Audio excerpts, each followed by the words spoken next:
La nostra activitat que en diem educació científica per la sostenibilitat. Ens semblava important de promoure una cultura científica que ens permetés als ciutadans, ens capacités per discernir, per ponderar i per participar en la governança ambiental. Aleshores, han anat apareixent molts actors educatius que es dediquen a interpretar el patrimoni cultural, el patrimoni natural, em refereixo a museus, a centres de ciència, que comencen a fer aquest paper d'acció educativa.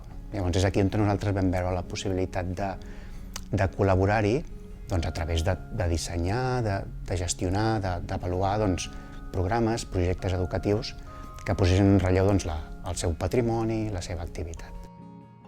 Bàsicament és gestionar un servei educatiu o generar un programa o un projecte educatiu que familiaritzi, faci proper, que sedueixi el ciutadà davant de la ciència i el familiaritzi amb aquest llenguatge de la ciència, que a més està present en la nostra vida quotidiana. Llavors això pot ser a través d'un programa d'activitats, uns materials, és a dir, que no és només una educació a l'escola, sinó que és una educació per mitjans, llenguatges, entorns i públics molt diferents.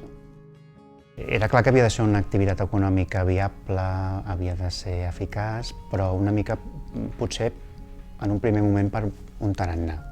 I per aquesta fórmula de governar, de gestionar conjuntament tant les necessitats de treball com les aspiracions.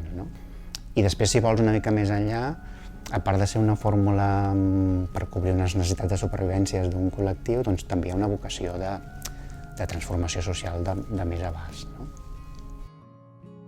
Vull pensar que també és un element de coherència.